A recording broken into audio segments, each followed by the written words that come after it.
दोस्तों नमस्कार, स्वागत है आप सभी का online India first YouTube channel पे। जैसा कि दोस्तों आप जानते हैं, किसी भर्ती संबंधित कोई भी जानकारी होती है आप सभी को ऑनलाइन इंडिया फर्स्ट चैनल के माध्यम से दी जाती है।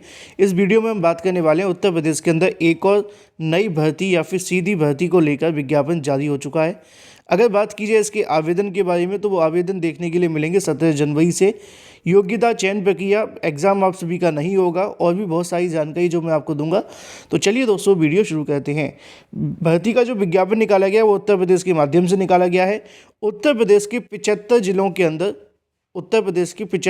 के अंदर ये भर्तियां आपको देखने के लिए मिलने वाली हैं।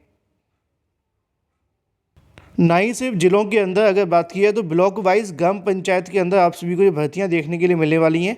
इन तमाम को लेकर जो पूरा का पूरा नोटिफिकेशन मेरे पास है, अगर आप इसको लेना चाहते हैं तो मैं आपको शेयर करवा दूंगा हमारे टेलीग्राम चैनल पर, जिसका लिंक आपको वीडियो की डिस्क्रिप्शन में भी मिल जाएगा, वहाँ से आप ले सकते हैं।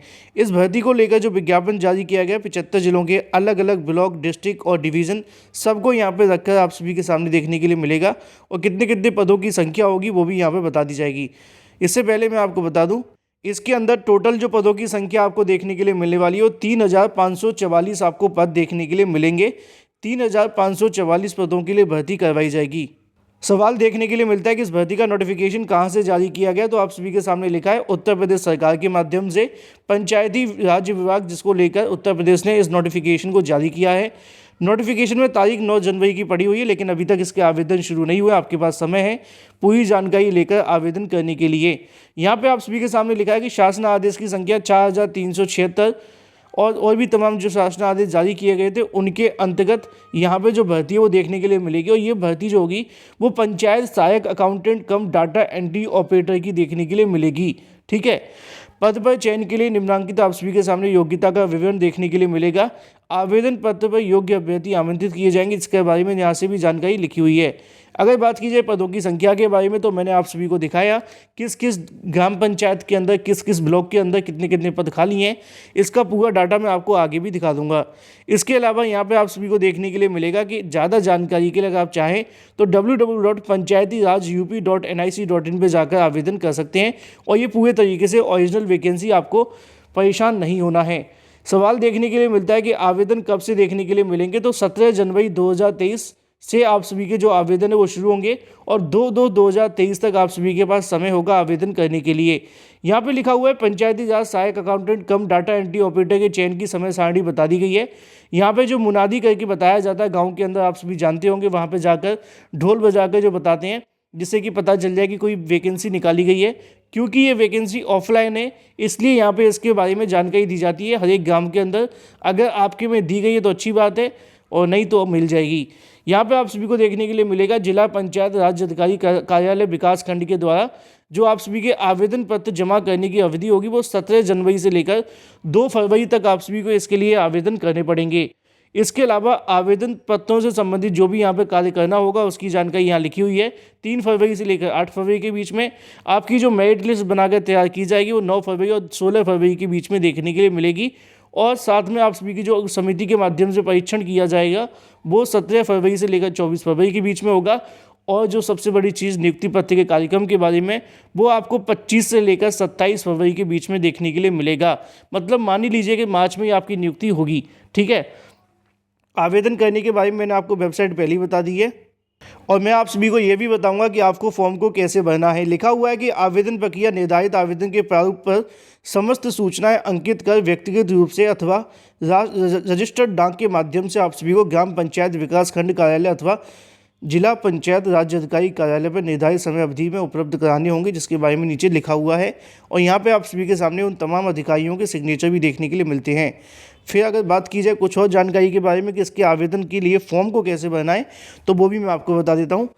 लिखा हुआ है कि पंचायत सहायक, इसके अलावा अकाउंटेंट कम डाटा एंट्री ऑपरेटर के लिए, हाँ सबसे पहले मैं आपको बता दूं योग्यता के बारे में, 10वीं पास अभ्यर्थी इसके लिए आवेदन कर सकते हैं, 10th पास वाले अभ्यर्थी। इसके अलावा अगर बात की जाए इसके अंदर आप सभी को क्या देखने के लिए मिलेगा, तो आप अपनी ग्राम पंचायत के अंदर ये इसमें आवेदन करेंगे। अगर आपकी दूसरी ग्राम पंचायत में आप आवेदन करते हैं और वहाँ की ग्राम पंचायत के अंदर अगर कोई योग्य अभ्यर्थी नहीं मिलता है, तब आप सभी को ले लिया जाएगा। ठीक है ना। आप चाहे तो दूसरी में भी आवेदन कर सकते हैं, लेकिन इस बात का ध्यान रखना पड़ेगा कि वहाँ पे अगर योग्य अभ्यर्थी मिल जाता है, पहले प्रेफरेंस दी जाएगी उनके ही गांव के स्टूडेंट को, अगर उनके गांव का स्टूडेंट नहीं होता है तब बाहर के या आसपास ही जो गांव होंगे उनके लोगों को आवेदन के तौर पर चयनित कर लिया जाएगा। ठीक है, यहाँ पे लिखा हुआ है कि आप सभी को बताना है अपनी ग्राम पंचायत का जगह, विकास का खंड और जनपद का नाम। फिर उसके बाद में आप सभी का जो भी नाम है वो आपको डालना है, पिता का नाम आपको डालना है, फिर माता का नाम डालना है। जन्म तिथि आपकी जो बतानी होगी वो हाई स्कूल अंक पत्र के अनुसार जो भी आपकी 10th क्लास में DOV लिखी है वही आपको बतानी होगी। आयु की अगर बात की है तो यहाँ पे लिखा हुआ है कि 1 जुलाई 2023 से आप सभी की गणना की जाएगी, तो इसके बारे में आप सारी की सारी जानकारी भर दें। आप सभी को बताना होगा मेल या फीमेल है। इसके अलावा यहाँ पे आप सभी के सामने आपकी कैटेगरी क्या है, SC ST OBC या फिर जनरल, वो भी आप बता सकते हैं। यहाँ पे आपको स्थायी पता लिखना है, पत्र का व्यवहार, इसके अलावा मोबाइल नंबर आप सभी को देना होगा। साथ ही यहाँ पे आप सभी के सामने एक और कॉलम देखने के लिए मिलता है जो कि आपकी शैक्षिक योग्यताओं के बारे में है। देखो, अगर आप सभी ने हाई स्कूल तो कर ही रखा होगा तो हाई स्कूल के आधार पे भी आप सभी यहाँ पे सारा का सारा डाटा दे सकते हैं। अगर आपने 12th कर रखा है तो 12th की भी आप अपना पूरा डाटा दे सकते हैं, और इसके अलावा अगर आपने ग्रेजुएशन या कुछ कर रखा है तो उसके बारे में भी जानकारी दे सकते हैं। मिनिमम जो आपको देखने के लिए मिलती है वो 10वीं पास इसके लिए क्वालिफिकेशन रखी गई है। ठीक है, अगर बात की जाए कार्य के अनुभव के बारे में तो यहाँ पे आप सभी को लिखना पड़ेगा। ठीक है, अगर कोविड के अंदर किसी प्रकार की कोई समस्या का सामना करना पड़ रहा है जिसके बारे में यहाँ पे लिखा हुआ है तो उनका भी आप डाटा देंगे। इसके अलावा आवेदक के जो आप सभी का होंगे क्या थे, उनका संबंध आपके साथ क्या था, वो सारे के सारे यहाँ पर टिक दिए गए, चाहें तो आप पढ़ सकते हैं। इसके अलावा अगर बात की जाए कुछ और जानकारियों को लेकर जो कि आप सभी को देखने के लिए मिलती हैं आपके घोषणा पत्र को लेकर कि आपने जो जानकारी दी है वो बिल्कुल सही है, तो यहाँ पे आप सभी को अपने सिग्नेचर करने पड़ेंगे और जिस दिन आप फॉर्म को भरेंगे उस दिन की तारीख यहाँ पे आप डाल देंगे। फिर आपको ये वाली जो नीचे वाली प्राप्ति रसीद होगी वो आपको दी जाएगी जिला पंचायत राज अधिकारी के माध्यम से कि आपका जो फॉर्म है वो सबमिट हो चुका है। ठीक है, तो ये पूरा का पूरा डाटा हो जाता है। अब अगर बात कर लीजिए पदों की संख्या के बारे में तो यहाँ पे लिखा है कि पंचायत सहायक अकाउंटेंट कम डाटा एंट्री ऑपरेटर के पद देखने के लिए मिलेंगे।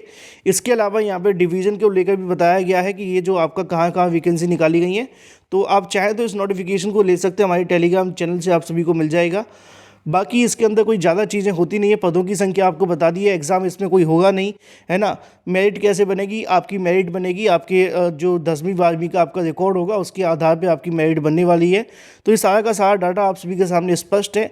अगर आपको ज़्यादा जानना चाहते तो कमेंट करके पूछ सकते हैं या फिर पंचायती राज विभाग की ऑफिशियल वेबसाइट पर जाकर भी जानकारी ले सकते हैं, यहाँ पर लिखी हुई है। फिलहाल इस वीडियो के माध्यम से नहीं एक बात आप सभी को और बता दूं कि ये वैकेंसी आपको संविदा पर देखने के लिए मिलती है, परमानेंट नहीं होगी। ठीक है, तो इस सारी जानकारियों को लेने के बाद ही आप आवेदन करें, और अभी भी आपके मन में सवाल है तो कमेंट करके पूछ सकते हैं। फिलहाल इस वीडियो के माध्यम से thank you for watching this video.